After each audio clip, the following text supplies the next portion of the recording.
We must speak the truth about terror. Let us never tolerate outrageous conspiracy theories, malicious lies that attempt to shift the blame away from the terrorists themselves. Take your own advice. What happens? I tell you what happens. Blam! I have a window that looks directly at the World Trade Center, and I saw...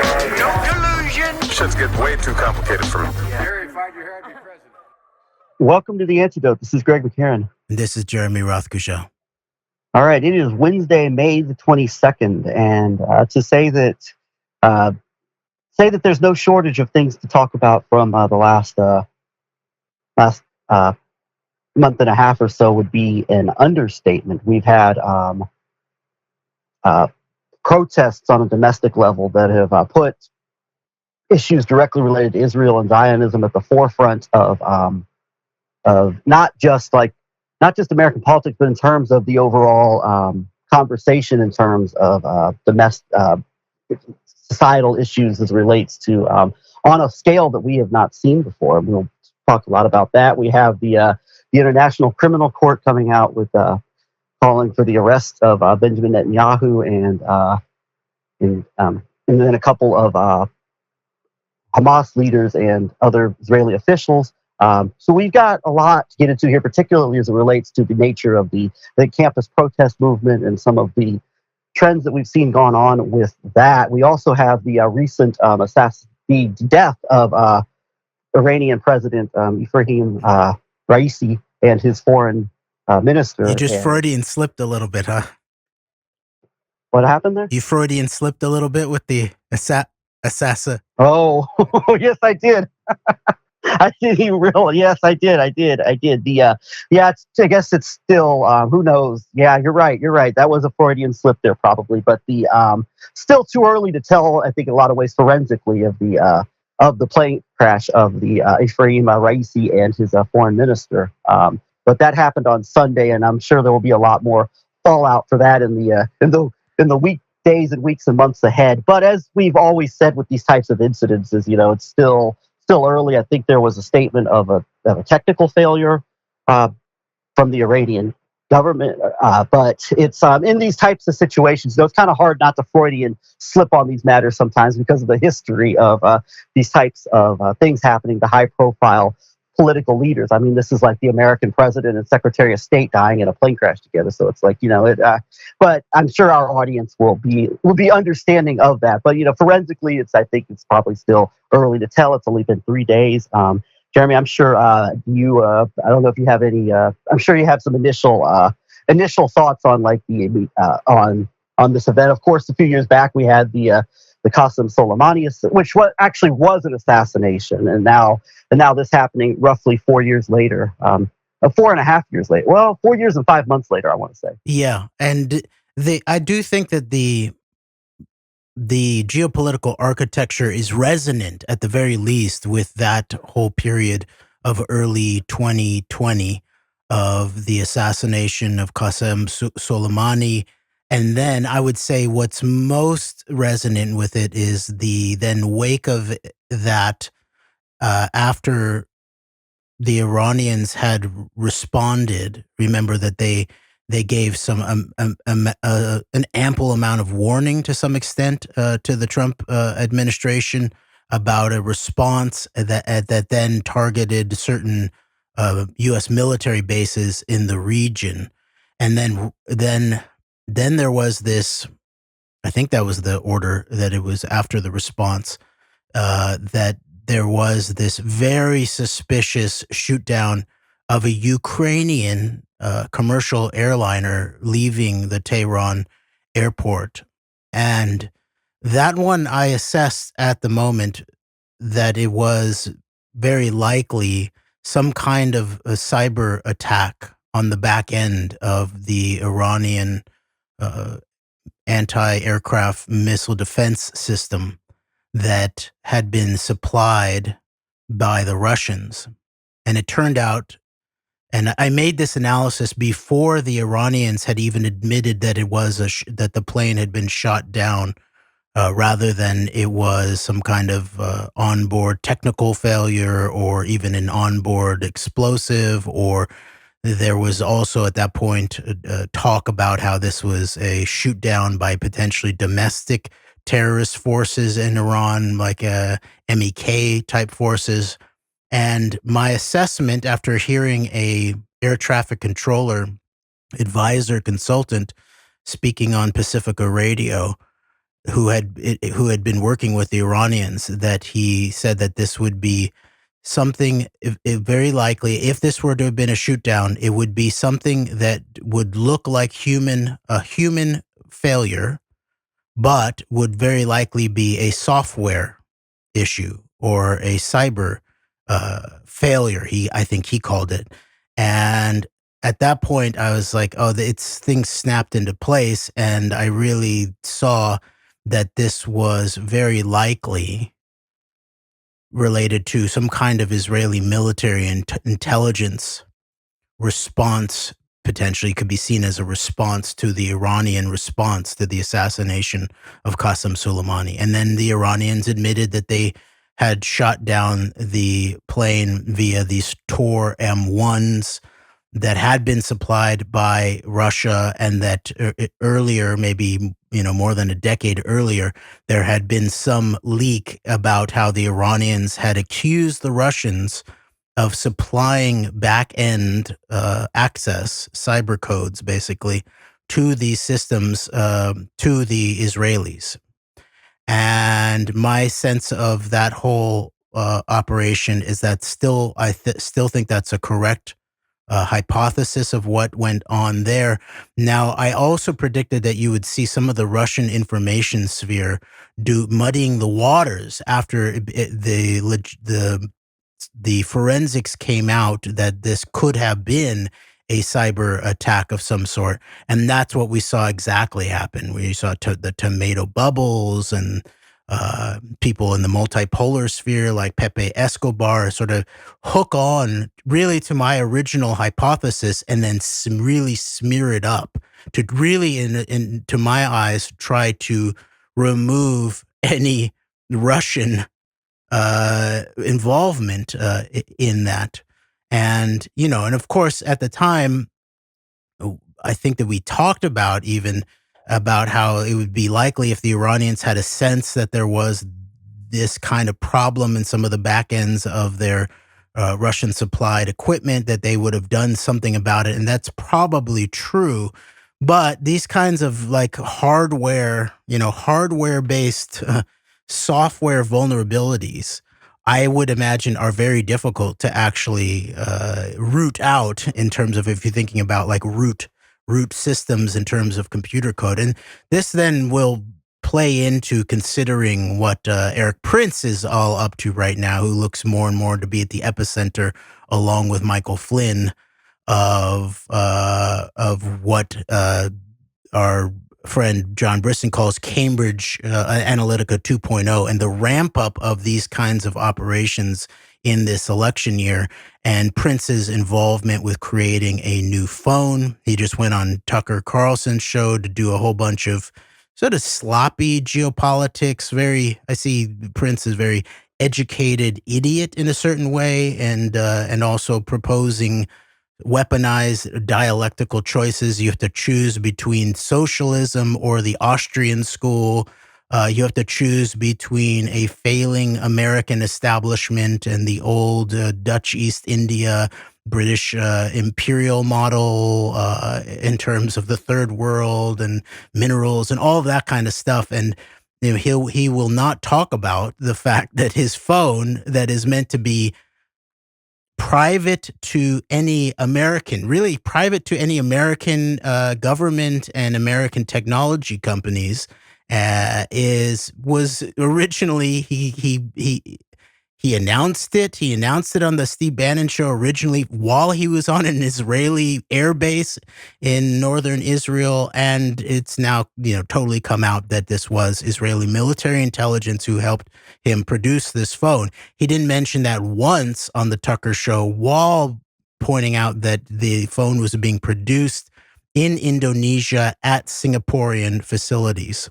So that's a sort of parallel model, I think, of thinking about who has root access to certain systems.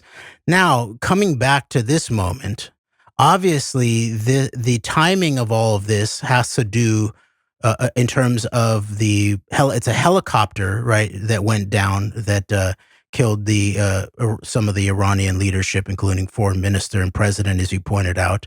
This was the middle helicopter of a 3 helicopter convoy that was in northwest Iran, in the Azerbaijani region of Iran, on the border of Azerbaijan, which has been well known to have been a key Israeli military and intelligence locus for that region.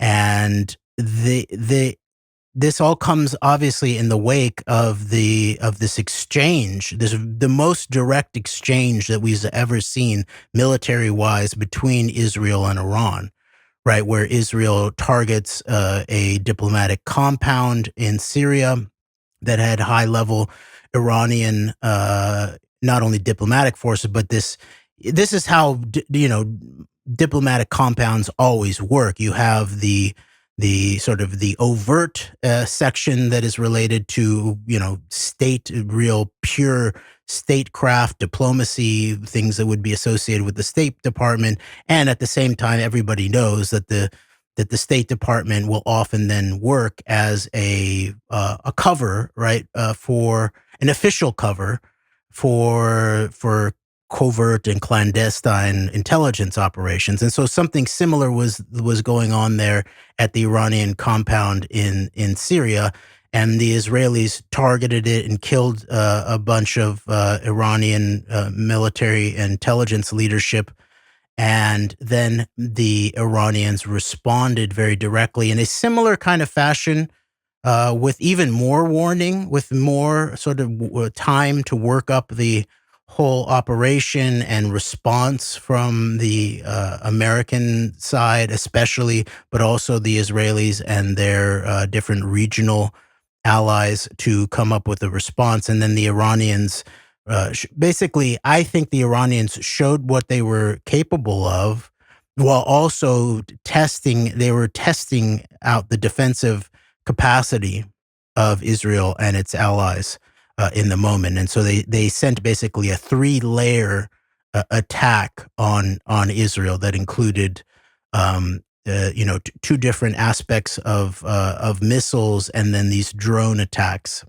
And most of it was shot down with some help of regional allies, and then the American naval assets, and then the Israelis on the ground defense systems. But some actually did explode in Israel. I think there was one death, and it was a Bedouin girl, I think, in the Negev region. And so I think it also showed that the Iranians were able to had targeting capacity and the ability to potentially overwhelm Israeli defenses on something as sensitive as their nuclear capacity down there at Dimona, was what I got the sense from it. And then after that, things seemed to calm down for a little bit. There was a few incidents on the ground in Iran that seemed maybe like they'd been involved, like some kind of Israeli sabotage involving assets on the ground potentially. But then after that, the Israelis seemed to say, we reserve the right to respond respond to your response at a time and place of our choosing. So that, combined with then the escalations against Netanyahu's regime, both internationally but also domestically, seemed to me where Netanyahu and his specific military part of the regime were under a lot of pressure in many ways, and they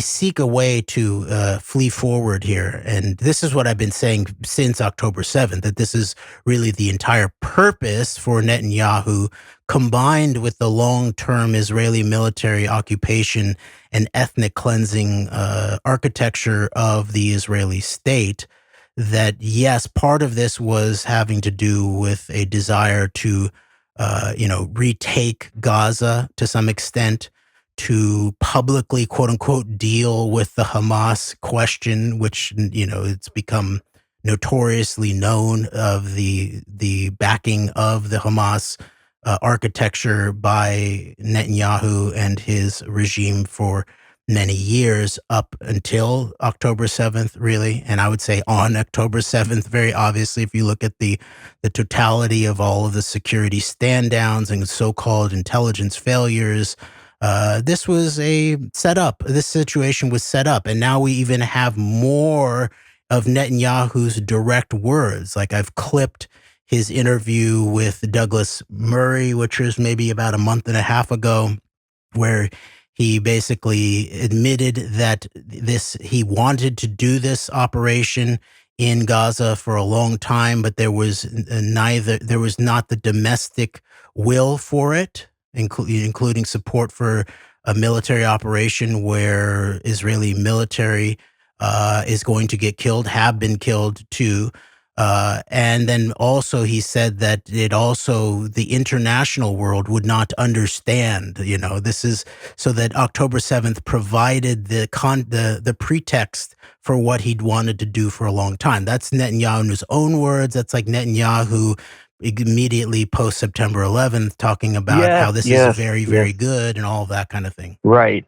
And the similarities there of like how, the people, the populace in first case would be the US and now Israel, like just aren't ready for the will's just not there until, you see your own people getting killed right in your own backyard. I mean, obviously the similarities and parallels are countless in that regard. And yeah, that kind of admission. And I think that's a big part of what we're going to get into here in a little bit with the protests going on as far as unprecedented, I think, from an American perspective in terms of direct protests against Israel, bringing into the question of U.S. support of Israel and the question of political Zionism in a way to a level that's never been seen before in our context, is the a lot of a realization that really this guy really doesn't seem to care very much about the actual victims, but also hostages, because it's more about it's ultimately more about putting into place or the culmination of a preemptive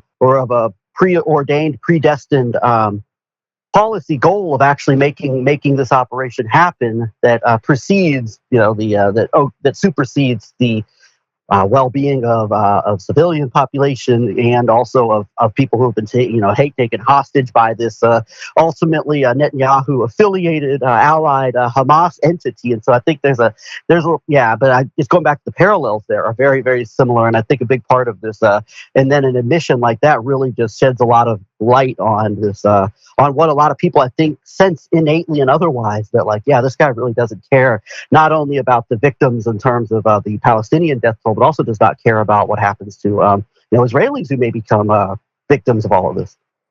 Yes, and that is partially what he has finally been facing domestically in Israel. Now, there was some of that early on, obviously, because there were suspicions in terms of the timing of October 7th that were similar to some of the suspicions in the United States and after 9/11, for example. And there was obviously an intense desire for revenge. That was one of Biden's, when he went to give the infamous bear hug to Netanyahu, he warned the Israeli people to not give in to revenge in that moment, and made a parallel to the United States in terms of September 11th.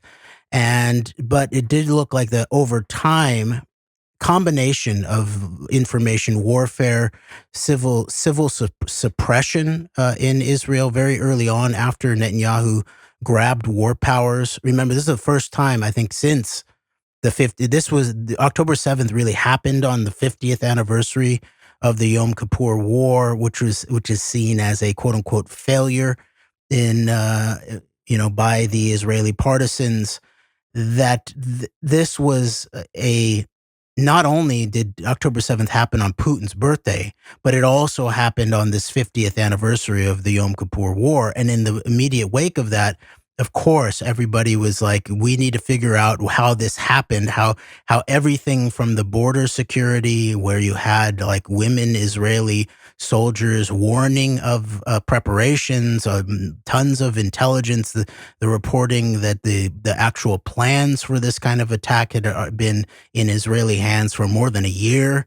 All of the geospatial intelligence, the signals intelligence, and then obviously even I would say the pretext for all of this was very similar to these earlier rounds that Netanyahu has created in relationship to Hamas, especially in terms of his, even the Israeli public recognizes that they have actually terrorists who are part of the government, terrorists from an Israeli perspective, not even a Palestinian perspective, but is terrorists from an Israeli perspective in the government, in terms of the Smotriches and the Ben Gavirs. And in the run-up to October 7th, there was a similar kind of provocation in Jerusalem by the Ben Gavir forces that we've seen before, that Netanyahu has done to provoke, in many ways, certain kinds of, rocket responses from Hamas. And remember that this was, called Al-Aqsa flood from the Hamas side of things. So this was about Al-Aqsa and the West Bank and Jerusalem and all of those dynamics. And in the run-up, Netanyahu's regime used what his provocations via Ben Gavir in the Jerusalem West Bank context to pull Israeli military units from the Gaza area toward the toward Jerusalem and the West Bank. But that was just a pretext, because meanwhile, all these other defense systems were obviously either sabotaged or ignored or brought down or meant to fail, and all of that. And so Netanyahu then used the October 7th to immediately seize war power for the first time, I think, in 50 years. And once he did that, then things became very militant in the Israeli context, and Netanyahu started passing something like sedition laws, and really a way to look to me to shut down any serious dissent amongst Israelis who might be not only against the war, quote unquote, war response in Gaza, but more impactfully in an Israeli context, who would want to question the treason of Netanyahu from an Israeli context in terms of setting all of this up. And then so finally, I'll say that another piece of Netanyahu's basically, I think, proclaiming his own guilt publicly around this, and the way that Netanyahu works, he'll sort of catch himself around certain things, right? Remember when he was quoted in the New York Times on September 12th, 2001, the question was, what do you think 9/11, the 9/11 attacks that happened that day, I think when he was actually being asked about it, would mean for Israel or the Israel relations, especially with the United States? And that was where he said, it's very good. And then he catches himself, well, it's not very good, but it will generate immediate sympathy, right? So I think it's fair to quote him. His real immediate gut response was this: 9/11 is very good. I think that's a fair quote for Netanyahu. And then you can include more of the context if you want to give Netanyahu his propagandist due. Sure, you could do that. Now, Netanyahu has refused to actually submit himself to Israeli journalists basically since October 7th. He barely even talked to the hostage families at all, but he's not made himself available to Israeli journalists, it looks like, at all. But he will always go to the American press that he sees as his comfort zone. And then recently, in this wild thing, Dr. Phil goes to Israel to interview Netanyahu, and Netanyahu, in the middle of it, and I quote, "I mean, what they did on October 7th is incredible," unquote. All right, now there's more context. He's saying it's horrific, it's horrific and all that. But you can also then see the truth of Netanyahu, and he's very vampiric in the way too, because he was just also seen going to a hospital with the injured Israeli military, folks there, and one of them said, "You need to stop the war, stop doing this," and you can see him smiling the whole time, and there's a certain amount of moral seriousness that you do not see with Netanyahu. You see this vampiric glee, I think, every time that he's, I think, speaking about something that he had a role in that hurt the people that even he is said to be protecting, whether it's Israelis or, I would say, even on September 11th, American Jews, he is meant to be the sort of the king of the Jews worldwide. And this is what you see with these political Zionists. Not only do they obviously very openly, publicly profess their right to slaughter tens of thousands, hundreds of thousands, millions, really, if you would think about the entirety of the clean break wars or the Iraq War and the totality of Israeli so-called foreign policy over its history, of non-Jews, of Arabs and Muslims especially in the world, and then obviously now what they've done to the Palestinian people in Gaza and just destroying Gaza and killing thousands and thousands and thousands of civilians, including children and women and all of that. But that the political Zionists also have this history of being like, yeah, we'll kill Jews too. And what October 7th was like this really big breakthrough, I think, of understanding of like, oh, the political Zionists will even sacrifice Israeli lives at mass scale in order to pursue whatever their ends are. And so I guess in wrapping up, you can always see the truth about Netanyahu in the way that his body language and his face when he says these kinds of things. Like when the first statement that he made on a video after October 7th, he was smiling. I saw smirking going on as he announced that he was grabbing war powers and that there was going to be response. And even in these more recent interviews with the Douglas Murray and then Dr. Phil, you can see smiling and smirking as he's talking about what is alleged to be horrific in his eyes, this October 7th attacks. So I think that the truth is getting clearer and clearer to those who are willing to look at it. And these are uncomfortable truths to quote unquote both sides of the so-called conflict in this case. This is the area where many of the people who say that they're pro-Palestinian, they don't want to go there for different reasons. And then definitely the people who say that they're pro-Israeli do not want to go there for different reasons. But I think that the truth is becoming quite clear, including where one of Netanyahu's responses to his the seeking of an arrest warrant for him by the ICC was, this is like, seeking an arrest warrant for both Osama bin Laden and George W. Bush after September 11th. So I think Netanyahu should probably steer away from 9/11 for now. That's a good point. And I have a couple of quick thoughts on. I want to go back to the ICC and for something that I see there going on with that. But I wanted to mention, because one of the things we've talked about is the mutual, I think, hostility or maybe disdain, or at the very least lack of enthusiasm that both the Netanyahu government in Israel and the Putin government in Russia have for the European Union, for the European nation, the liberal European order, which is, of course, a crucial part of the Western, post-war world order, whatever terms you want to use for it. It came out that the new prime minister, or Taoiseach of Ireland, Simon Miller, has come out and expressed his open support for a Palestinian state, and equated.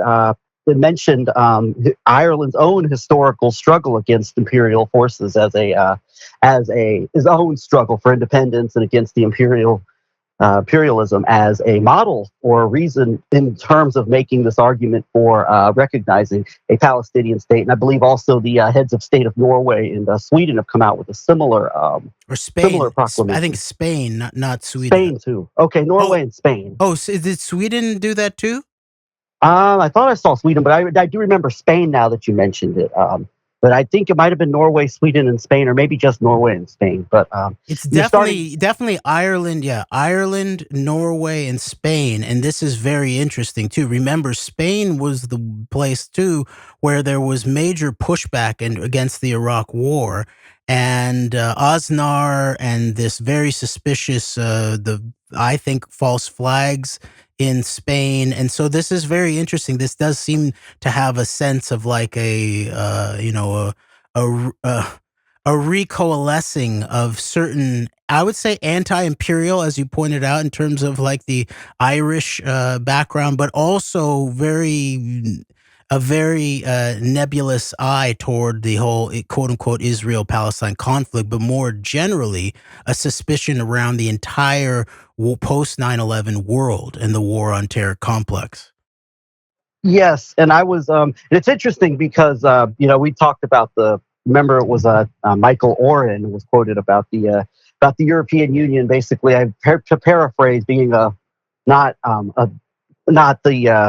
great for Israel and vice versa, and Israel actually benefiting from a weakened European Union, I believe, is what the quote was. And now it's interesting because even in the number of years where we've seen this push to the right in a number of European countries, you still have this strain of through places you're going to see. It's interesting that this is increasingly this is one of those things and I'm not an expert on European politics. I'm not going to profess to be anything more than a little, an outside observer simply observing this particular policy. I'm not going to be, profess myself to be an expert on Irish or Spanish politics or whatnot on the domestic side. But this is, I think, this is escalating. I think the inner conflict between in Europe, as far as between what you might call the liberal order and the Zionist element, and this commonality of the disdain of both the Russian Putin elements and the Netanyahu elements towards the Western rule of law institutions. And so I look at this as I think this is an escalation of that, and it's moving that forward. And so it's something to keep an eye on. And I noticed that, and I thought about that in the lens of we're really not fans of this European Union over here, and the increased maybe liberal elements with it, or even liberal is not the right term for it, but I guess it is liberal world order.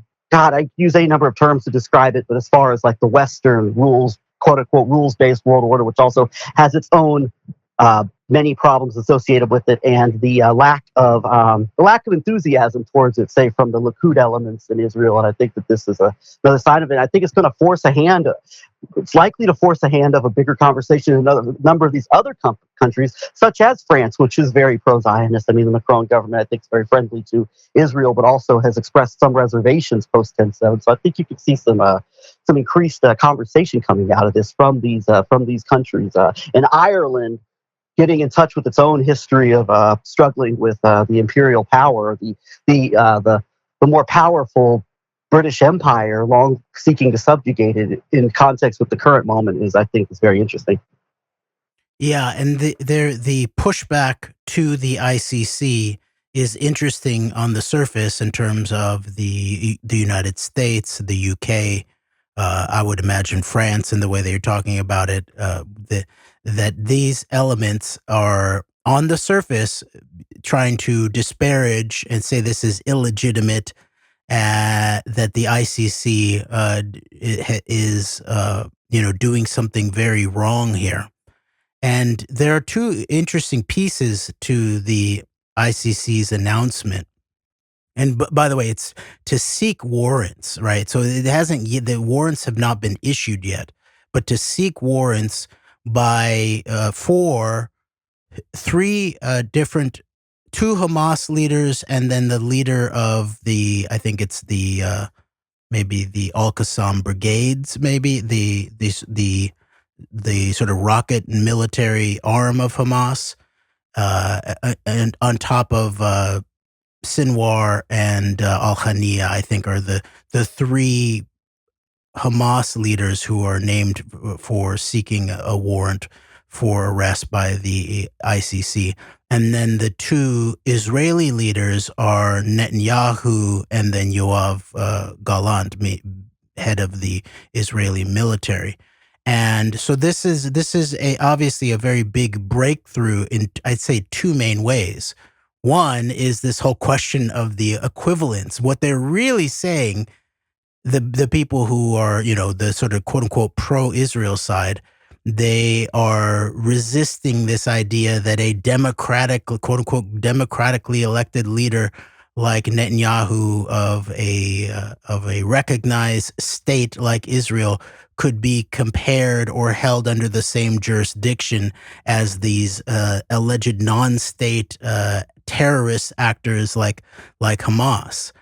But what's interesting is that I do think that there is this aspect of the ICC announcement that is really, it is equivalency to some extent, but it's the idea of equal under the law, rule of law to some extent. And just because you're the alleged leader of a democratic state and all of that doesn't mean, and by the way, also, associated in the public consciousness with the Western, alliance or rules-based order that even Netanyahu himself, as you pointed out, and the Likud party more generally are very hostile toward in general, that you too can be held to account. And the other piece about this is that it actually does follow, as you pointed out, with the, at least Ireland and Norway and Spain, amongst others, recognizing Palestine as its own nation state, that this was part of the legal consideration, actually, was whether Palestine in this way could be considered a nation state under the Rome, I think it's the Rome Conventions or the Rome Rules, which the Palestinians signed on to years ago, maybe more than 5 years ago. And of course, then they will say that the Israelis are not signed on to this and are not under the jurisdiction. But what it does do, it really does do this, is that it creates a very difficult situation if these go through, if these warrants are issued. It does make it very difficult for Netanyahu to really even be a leader of Israel as an international country. And it makes it very difficult for him to travel to any country that does recognize the ICC, where if he were to arrive, he would then, those countries would be obligated to arrest him and hand him over to The Hague, right? So there is this. This is a major action. This is a major breakthrough of international relations and international law in a way that we've never seen before, and this goes hand in hand with the increasing pressure that Netanyahu is not only, and his entire regime are facing, not only from around the world, but also from domestically, in terms of a combination of people who feel like he hasn't waged the war, quote unquote, of the quote unquote war effectively. But really at the heart of it are people who actually want to save hostages, and then there continues to be a smaller element of actual, like, Israeli peace and justice type activists, which, by the way, I've been pointing this out since October 7th, that it really was, there were a substantial amount, putting aside the whole psytrance supernova rave organized the Twin Brothers that was then put in the pathway of Al-Aqsa flood, it looks like, just days earlier before October 7th. But that a lot of the targets, the people who actually were killed, or families were killed, or hostages taken on October 7th, a lot of them were actually some of these people, like these Israeli peace and justice and human rights types of activists, and at the very least, a lot of them were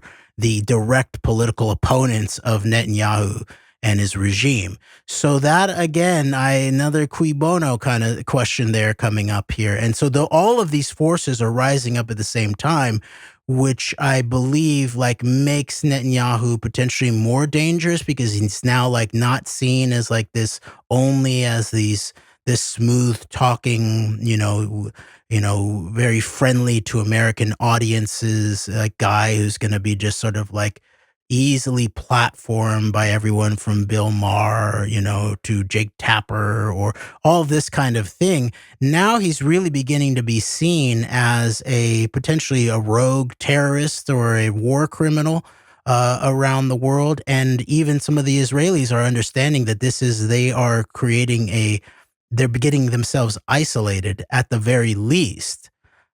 In terms of what has come of all of this. And of course, there are many people who want to just limit it to Netanyahu, who is the bad Trump kind of actor. And of course, part of what's actually going on here is these are the logical ends of at least like 100 years of active political Zionism, and then how those elements then set up this Jewish state that they call Israel.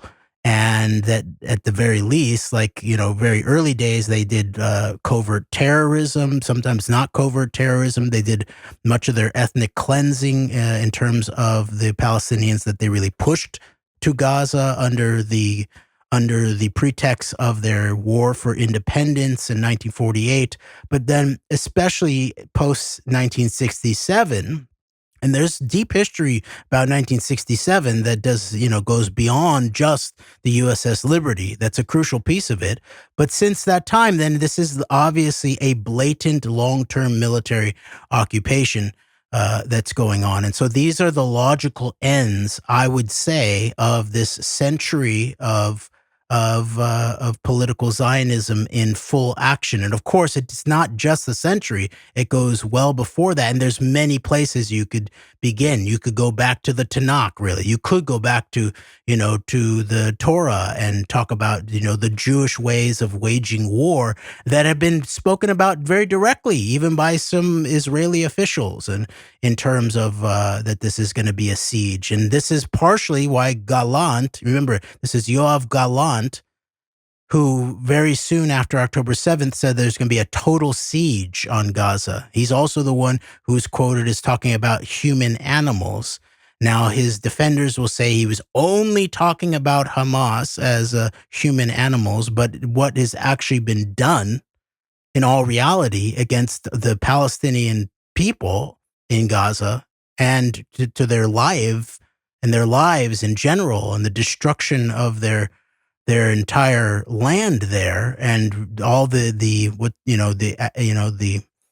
academicide, like the destruction of the schools, the destruction of the hospitals, all of that kind of stuff, I think really does just begin to prove intent that you could map back way beyond the modern, approach to political Zionism in certain ways. So I think there's good reasons to go into these different frames of analyses in terms of where the modern, Zionist project comes from in many ways. But in hard fashion, I would say this is why I, really want to continue talking about this century arc from Jabotinsky's, Wall of Iron. That was what I think it was Wall of Iron to Operation Swords of Iron, the Iron Wall, I think, is what Jabotinsky called it in 1923. And then to 2023, the launch of Operation Swords of Iron. And these are the logical ends, if you want to call it a logic. And so, of course, there's going to continue to be people who want to limit the scope of this accountability and this inquiry and this move toward actual truth, justice, peace, dignity for all people into this Netanyahu problem. However, as we talked about before, Netanyahu is not just the average political Zionist or even average Israeli prime minister. This guy is up to his neck in the most criminal, most globally terrorist, most genocidal kind of operations. Obviously, he's overseen he oversaw October 7th. I'd say he oversaw September 11th. And he's definitely overseen the attempted Gaza genocide. And really, in all case, I would say that this ICC announcement, at the very least, I would say shows that Netanyahu has failed, because what could be proven outright just on terms of Netanyahu's background, parts of the reason why they helped to reinforce Hamas in Gaza, and it was that they wanted to eliminate the possibility of the Palestinian nation state. So as I've been calling it from the very beginning, this is a national genocide. This is an attempted national genocide, right? Not necessarily a total, human genocide of all of the Palestinian people. Although, of course, if they thought they could get away with it, certain elements of Israel would do that. That's really like people say, well, they're the most moral army because they have the capacity to totally turn Gaza into a glass parking lot. Meanwhile, you're still operating in the actual real world, right? And we've seen that even as far as Netanyahu and the regime have gone so far is ending up getting him under threat of getting hauled into The Hague, right? So I would say that this ICC announcement, although there are proper criticisms of it, I think, especially by the pro-Palestinian side, it does represent, I would say, the international announcement of the failure of Netanyahu's attempted national genocide of the Palestinian people, which is why from the pro-Israeli side, they want to keep saying, so you want to reward the Hamas terrorists for October 7th with a nation state of Palestine and all of that. But meanwhile, everybody of good faith who actually wants to bring the quote unquote conflict to a close understands that this has to be dealt. This is a political conundrum, right? Which is why the Netanyahu type forces have always, and this goes back to before the beginning of the state. This goes back through Ben Gurion, right? At the very least, they sought to terrorize not only the Palestinians, but terrorize the West. And so they sought a pathway of terrorism over politics and diplomacy. And one thing that I think that I really get a sense of is that the long-term failure, let's say, in terms of the political Zionists seeking their end of creating a stronghold based on terrorism and force, is that the elements that could have made some kind of difference early on, especially early on in Israel, like the second prime minister, Moshe Sharett, who was highly skeptical of these terrorist forces who were trying to terrorize both the Palestinians, the Arab world, and the West into supporting Israel, really, was that they always lacked courage. They would never go public when it was necessary to expose their political nemesis. And so this is how you get the ultimate Israeli treason now of Netanyahu. Now, September 11th, not necessarily treason in an Israeli capacity. It definitely was treason if you really thought that Israel was the protector of the Jewish world, obviously, and it was obviously treason to the Israeli-American special relationship, and it was treason to the ethos and norms of the post-Cold War world to some extent. At least that was, which was overtly considered and registered. But now, after post-October 7th, you see, the Israeli treason goes all the way to the top of the state. And this is why I call it, this is an iron calf cult, really. It's an iron calf terror cult. And where this idea of some kind of state architecture really becomes an idol that in a sort of Molochian kind of sense, you'll feed even your own children into its mouth in order to service the iron calf cult state. And so I think this aspect is now being surfaced and is now can be seen by those who have eyes who are willing to look at the hard truths of the matter. And of course, this is just a partial understanding without the much larger geopolitical considerations around the unipolar world versus the multipolar world, and what is really behind the Israel-Iran quote unquote conflict, and all of that that's going on all around this. But I think it's a big moment in world history. For me, I noticed with the ICC arrest or the announcement of a warrant, I find it interesting in the context of we've talked about a lot on this program about as far as the forces of just the elements that just want to just give Israel free rein to do whatever it wants to do in the region, and then those like very much epitomized, I think, by traditional American foreign policy elements, American U.S. administrations combined with other Western governments of there's going to be a strong Israel in the region, a strong Jewish state, quote unquote, but it's going to be under, they're going to follow, or at least they're ostensibly supposed to follow our, this whole world system of how it conducts itself. And basically, it's going to be, we're going to protect you. We'll even allow a lobby to take over our political system, but we're ultimately going to, ultimately we call the shots. Bill Clinton, like the whole,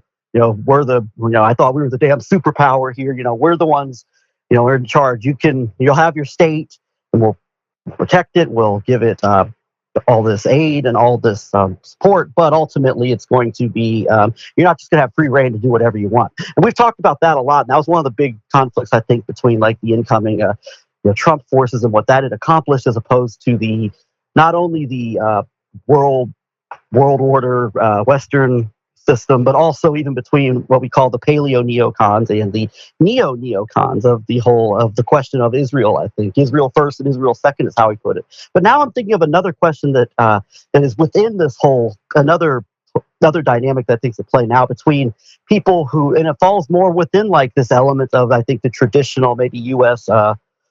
Political foreign policy establishment of this the dynamic that I just described, or attitude I just described toward Israel, between people who are not thrilled with the conduct of the war, but are ultimately more concerned with protecting, quote unquote, protecting Israel to the point that where making sure Israel, quote unquote, wins the war supersedes any question of Netanyahu's future, even among people who say, well, the man's got to go. But I remember that whole line of like the Malcolm Nance types, remember, of, he's got to go, but Israel's got to, quote unquote, win the war first. And then elements that are also maybe supportive of Israel, that are, I look at maybe one side of this could be described by, say, like Ted Cruz, who's been extremely vocal about like, this is terrible, or Chuck Schumer, who made that Senate speech of the condemnation of Netanyahu, who came out against the ICC court ruling. And then maybe you could look at somebody like a Bernie Sanders, who has expressed support for this ICC resolution. And now you've got another battle, I think, between the people who are like, who is, Netanyahu's clearly gone too far and he needs to go, even if it takes like some type of international arrest warrant against him to seal his fate, versus those who, we don't like this. We don't like the way he's conducting things. We'd like to see him go, but we have to make sure Israel has the means to, quote unquote, win this war first. And I think we're seeing that play out here. And I think that's going to play out more of this. I think it creates another inner dynamic between like the American establishment that has been of the protection of Israel in the context of the, quote unquote, traditional, quote unquote, U.S. Israel relationship. I think there's a crack here between the types who are like, no, let Israel win its war before we deal with Netanyahu, who ultimately has to go. And then those who are like, no, get rid of him now, and he's gone too far, and we need a resolution to this now. Who cares about this war effort? He's got to go now. So I think that's starting to play out here. It might have already been playing out, but I think now like there's battle lines being drawn, I think, in the aftermath of this. Definitely, I think that's correct, Greg, and that question is being called, especially as people are beginning to understand that there's been no proposal of after the when the war has actually been is over, or when the quote unquote goal of the war is actually been met. And so I do think that like there's a lot of crises that is now coming to the surface and bubbling up amongst many different factions across the board. That includes amongst obviously the pro-Israeli side, as you're talking about, in terms of all these people who said, yeah, Netanyahu, he's a bad guy, but he will look into October 7th and how this all happened, or replace him with someone better after the war is done. Right. That is now, we're way more than 6 months, a half a year after all of that. So that's now coming to the surface. But there's even like certain kinds of, of factionalism beginning to surface more on the pro-Palestinian side of things too, in relationship to this. And the part, obviously, part of this I've agreed with, to a large extent. It's very important to understand power dynamics whenever you're dealing with something that's being called war and or terrorism or these kinds of things, So obviously with I never wanted to disparage the right of the Palestinians as an occupied people to resist their occupation by any means necessary. At the same time, it's very obvious to me that the long-term history here, especially in terms of these, what are then called these Palestinian leadership organizations, and this goes to decades and decades back, all the way back through the PLO, or even the actual origins of Hamas go before the 1980s. They actually go back pretty much toward the beginning of the Israeli state in terms of the Muslim Brotherhood and different negotiations around Gaza specifically, and how to respond to the Israeli incursion and all of that. But it looked to me like that much of the rise of what could, readily be called Palestinian terrorism, right? Especially in terms of the PLO, the PFLP, these types. This is the history is pretty clear. These groups, these so-called leadership groups of the Palestinian resistance, were largely being, managed as part of what looks to me like extending the conflict or managing the conflict, especially in terms of how it could be hung around the neck of the West as a geopolitical albatross, was being done by Soviet intelligence forces, right, as a way of sort of managing this conflict and playing the terrorism game, right? And so, so that whole aspect.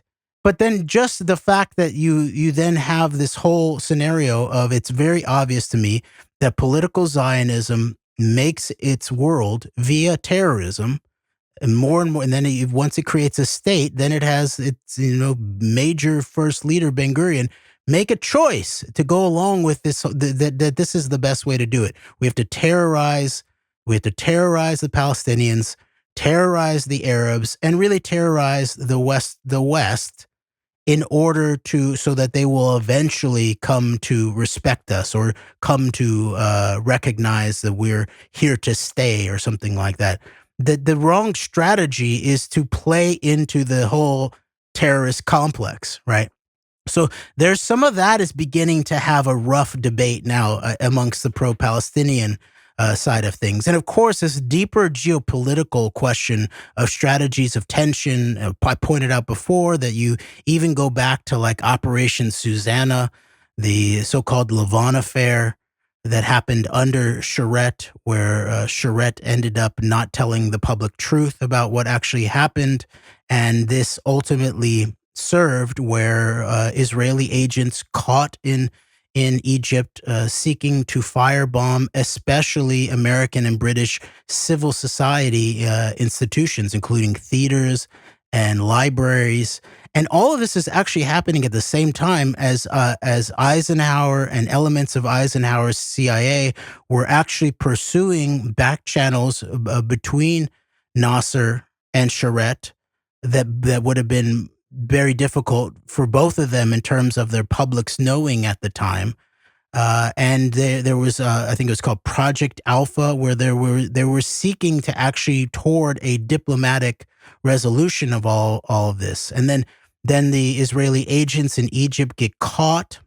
Some of them get prosecuted and hanged. And this whole diplomatic process it goes away. And then, as I pointed out before, Nasser at that point then is like, forget this whole, Western alliance thing, and he starts seeking his backing and his weaponry from the Soviet sphere. So there's a very deep geopolitical, much bigger piece to the long-term management of what's known as the Israel-Palestine conflict by big world powers in a way that needs to be understood, because it's not over. It still, I would say, is part of the management, especially now, Netanyahu and his posters of Putin and Trump and all of that, and the Putin-Netanyahu bromance that was not just a bromance, but it was hardcore diplomatic, at the very least, probably espionage and statecraft that was his biggest partner for many, many years, Netanyahu and Putin.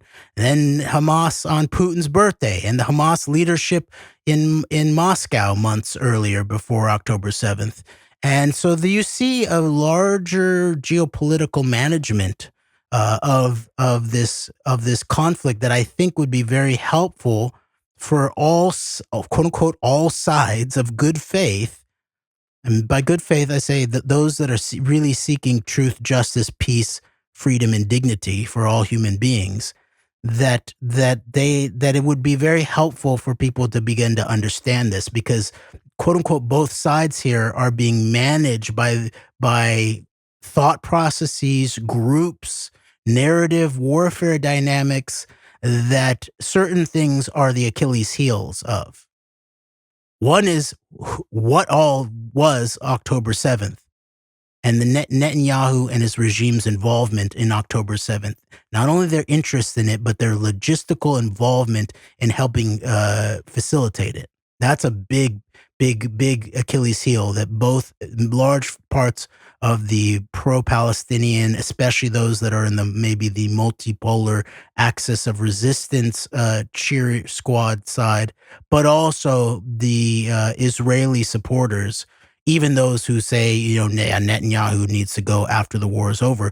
If Netanyahu actually did treason on October 7th and set, quote unquote, his own people up for October 7th, that's the kind of, red line. You can't have a guy like that then managing your war. So those types are also then, this is like like garlic to a vampire, in many ways, because this is the truth stake that could actually sort of pierce the heart of a vampire like Netanyahu in many ways, right?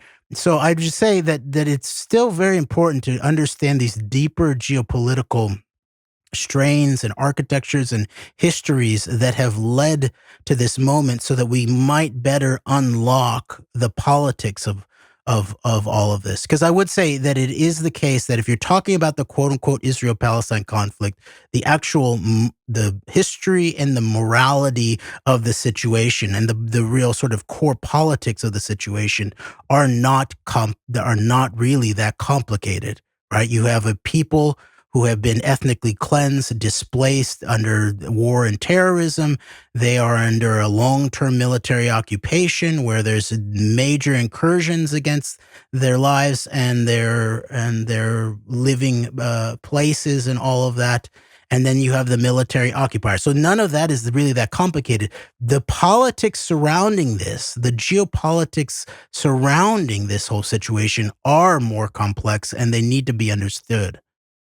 And it's not helped by people who consistently are able to muddy the waters in terms of things, all the way from some of these dynamics you're talking about here to then equating support for Palestine with supporting the action, supporting very Russian multipolar interests that are actually at the forefront of really driving the very serious, I'd say, domestic divisions that are going on in Western countries and other places in the world. The combination of the rise of what I think could credibly be referred to as authoritarianism and exacerbating and escalating the crises and domestic problems and social issues, et cetera, to escalate the fall of these entities. So it's there's a lot of muddying of waters that go on, but I think you're right though. I think a lot of the basic terrain of this isn't very complicated. But then you bring in the geopolitics, you bring in a lot of muddying of waters by a number of interests, and I do think it becomes way more complicated than it probably should be, or in a lot of ways. And Jeremy, speaking of the domestic social side of things, I think we're going to have to come back and have another conversation on the campus protest of the last month and a half or so. I don't know if you will have any final thoughts, or you want to say anything about that before we go into a longer conversation on it here, probably within a number of days. Yeah, I mean, I think that it's an interesting moment in terms of that, and I agree. Let's come back to that, but because now we've had graduations, and so there were a lot of the tension that really built up in terms of the campus protests. A lot of it was actually directed toward what's going to happen at graduation. If you actually look at the timeline, it looks to me like the major sort of like real the massive sort of campus protests kicked off in the wake. It looks like of the USC valedictorian who was studied genocide studies, anti-genocide thought, who was a Palestinian solidarity. What was she going to say at the heavily Zionist-dominated University of Southern California in the heart of LA? And it looked like the university tried to preempt it all, and so what you see is an attack on core political speech and rights protected under the First Amendment causes major blowback, especially in the United States at the grassroots. And so I think it'll be interesting to see now what are the certain responses to more revelations around who all was organizing these police state crackdowns on these campuses all around the country. And in certain cases has been very openly exposed that certain, largely Jewish Zionist billionaires were operating to organize these, to encourage and help, organize some of these crackdowns, including the one at UCLA, which was really it was like a off-campus Zionist militia that came in to do terrorism against the pro-Palestinian encampment there. That had support from influential backers to some extent. Now, we don't know that the influential backers actually were a part of the plan to terrorize, but they did back these so-called counter protests that were then turned into that and then ultimately laid the path for the actual police state crackdown, including at UCLA. So there's a lot to be seen now, I think, about the response to all of that. What's going to happen now this summer after graduations at these universities and college campuses have happened? What's going to happen this summer? And then, of course, the politics of all of that are going to be interesting. So that'll be something to keep our eyes on and to look at moving forward. And then one last thing that maybe we'll want to look into is specifically the national politics of the United States in terms of these issues. And recently there was a Project Veritas release video of it looks like an underling, a deputy maybe of the Ann Neuberger, the cyber czar, who's a whole scenario, as we pointed out over and over, unto herself in terms of the, I would say, Israeli lobby, the connections to AIPAC with her husband and Baltimore AIPAC herself. but also the much deeper espionage background here and compromise, Israeli compromise of high-level American security officials like Ann Neuberger in terms of her parents having been saved in the Antabi raid, which Netanyahu's brother was a part of, that whole thing, and then these much longer-term questions of development of technology by her family, and then her parents who are billionaires getting in bed with Kushner during COVID to get, looks like hundreds of millions of dollars, potentially maybe at least dozens of millions of dollars, and using a front shul to put Kodak money into. I mean, there's a lot going on there that really speaks to this much bigger geopolitical dynamic of the compromise of high-level elements of the American security services, really, by Israeli forces, that I think will be interesting. But all of that interview by Project Veritas